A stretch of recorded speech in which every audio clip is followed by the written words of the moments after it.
Americans spend way too much money. So is it possible to combine a consumerist and minimalist lifestyle? We shall see. We spend more as Americans on personal consumption than the government and businesses spend combined. As of 2017, the U.S. GDP is 68% personal consumption, 17% business investment, 17% governmental spending, and negative 3% net exports.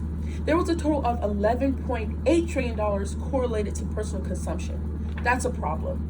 Americans spend most of their money on the latest cars, clothes, jewelry, designer bags, and even more. Instead of using that money that they are given or that they work for to further their education, their children's education, giving back to the community, or just being conscious of spending habits. There's not a real balance between consumer spending and money used to benefit our lifestyles or careers.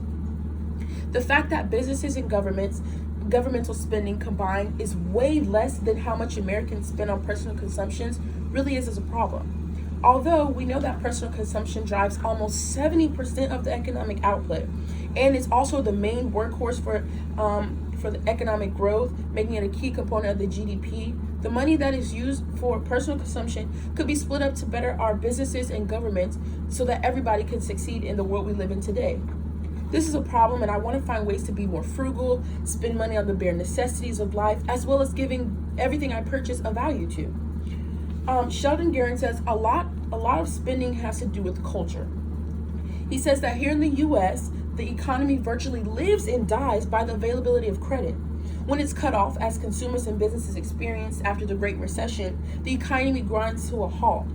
He also wrote a book about why Americans are addicted to spending, and found that Americans spend so that the government can save money. Instead of promoting budgeting, they promote spending and mass consumption. Throughout my teenage years, I made my life a little too complicated by spending so much on materialistic objects, and I want to find ways to get rid of those possessions that I don't really need.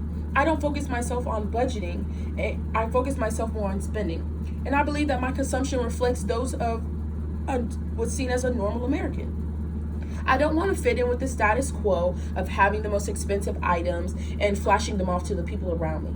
The extent of this problem is that I'm somewhat aware of what I spend my money on, but I lack the sense of real value. And in reference to value, everything I buy means something, whether that's practical value or it brings necessary joy to my life. I need to be conscious of the long-term goals rather than the short-term goals. So in order to get through this problem, I have to start with myself by budgeting, saving money so that I can double what's in my account. And while doing those things, it'll better prepare me for what comes next in my life. In conclusion, I have to let go of guilt while also detaching myself from the materialistic belongings that I have. We all own some things that we don't cherish, or we feel obligated to keep those things because they were expensive, sentimental, whether that be to us or somebody else in our family, in excellent condition, or we hardly use them. But those items are holding me and you back from being and keeping important friendships, people, and items in our lives. Furthermore, experiences, relationships, and friendships truly fuel my happiness, not materialistic things.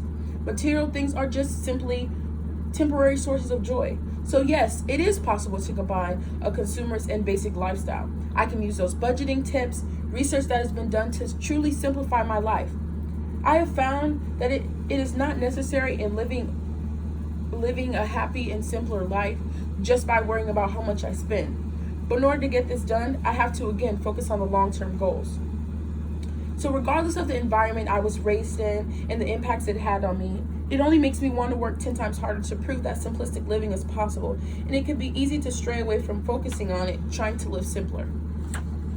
Thank you.